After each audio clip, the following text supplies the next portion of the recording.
अथ सप्ततितमोऽध्यायः। अनुराधा नक्षत्रम् तृतीयचरणम्। शिव उवाच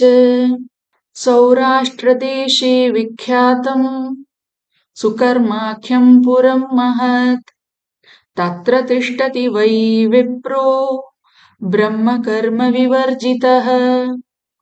विक्रयम् कुरुते नित्यम् गजवाजीरथादिकम् राजमृत्युम् समासाद्य ग्रामदाहस्तथा कृतः ब्राह्मणा बहवस्तत्र ब्राह्मण्यश्च तथा शिवे मृता ग्रामस्य वै दाहे बहव्यो गावो मृताः खलु ततो बहुतिथे काले मृतः सोऽपि द्विजाधमः ततस्तु यमदूतेन नरके घोरकर्दमे यमाज्ञया च निक्षिप्तः कष्टं भुक्तं मुहुर्मुहुः नरकान् निर्गतो देवी गजयोनीं ततो लभत कच्छपत्वं ततो यातः काकयोनिस्ततो भवत मानुषत्वं ततो यातः कुले महती शोभने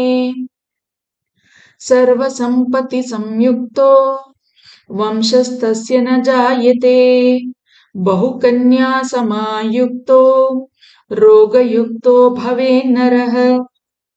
भार्या तस्य ज्वरग्रस्ता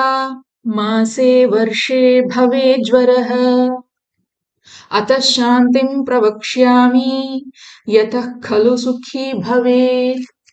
चतुर्भागं गृहद्रव्यं ब्राह्मणाय समर्पयेत् प्रयागे मकरे मासि पत्न्या सह वराणने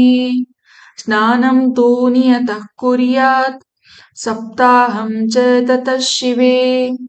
हेमदानं ततः कुर्यात् भूमिदानं च पार्वती गायत्री जातवेदाभ्यां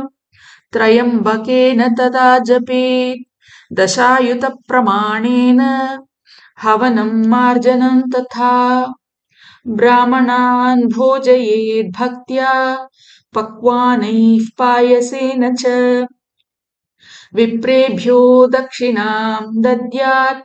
वस्त्ररत्नविभूषितां दशवर्णां ततो दद्यात् हरिवंशं श्रवणं ततः एवं कृते वरारोहे शीघ्रं पुत्रमवाप्नुयात् काकवन्ध्या लभेत् पुत्रं पुनर्देवी न संशयः रोगा सर्वे क्षयं यान्ति मृतवत्सा लभेत् सुतम् इति सप्ततितमोऽध्यायः।